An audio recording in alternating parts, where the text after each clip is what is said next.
The challenge of our time. How do you achieve a work-life balance? Well, Colin Turner is a professor and advisor to CEOs and companies. He is a keynote speaker and the author of 18 books on business and entrepreneurship. Colin, thanks for being with us. So, Antonio Horta-Osorio is accused of working too hard. Is there such a thing? I don't think you can be blamed for working too hard, but one of the challenges that he has is that CEOs must consider strategically, and he tends to think operationally. Indeed, he's actually, although he's going to delegate more, he's actually not bringing on an operations officer. And we mustn't forget that he's actually running the equivalent of 3 FTSE 50 companies. So it's very important for him, if you like, that he must think strategically and not just operationally. And getting bogged down in minutiae, which is what he's known for, is obviously what he's got to change. And does that go for all CEOs? Is the role of the CEO not one of a micromanager?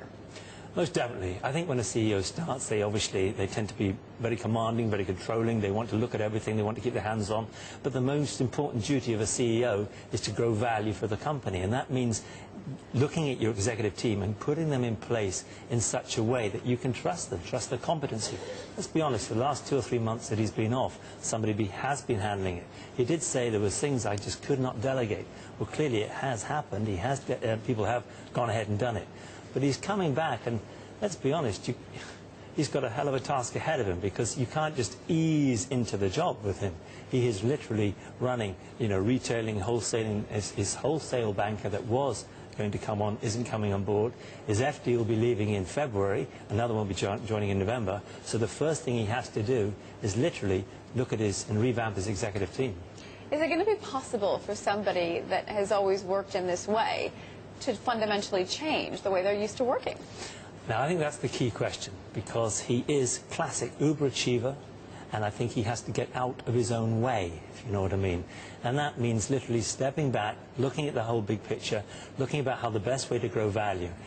It's going to be very tough for him, because he has always had that very much hands-on approach. You just arrive at the office before even the security guard arrived. So he has to step back. But the key is to put his development team in place, his executive team, and sometimes grow them within the business, because they do exist within the business. He doesn't have to look around. And they've got, obviously, a good incentive for them to grow because of the challenge that middle management and senior management have gone through in Lloyds. Do you think Lloyds could have done a better job of managing expectations before its new CEO even started? Lloyds is an excellent company. Unfortunately, it took on a tenuous merger with HBOS, and they brought on a portfolio that we weren't aware of. So they hit rough waters, and they hit rough waters at that time. They didn't even know what they'd got.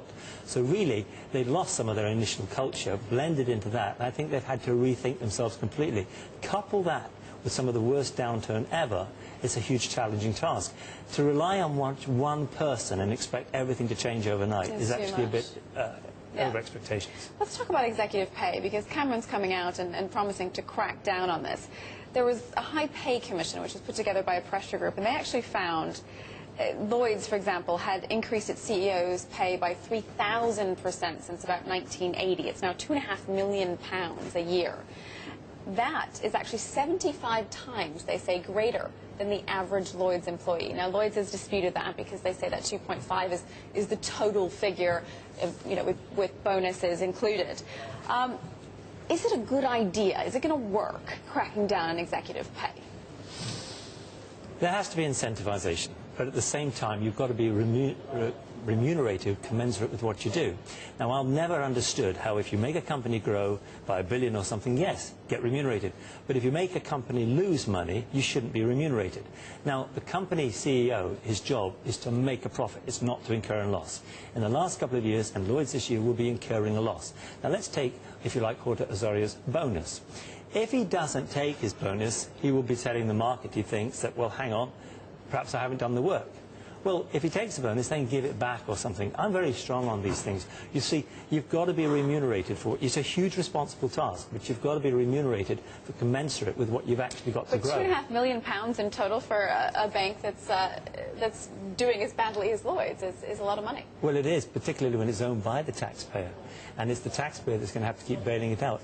The taxpayer is wanting to see something happen. They do not want to see people getting more money, more bonuses, more things like that. It has has to be done. Now, at the moment, I think that Horta-Osorio is freezing the top 1,000 managers, that's 1% of his 100,000 workforce, to freezing their salaries this year.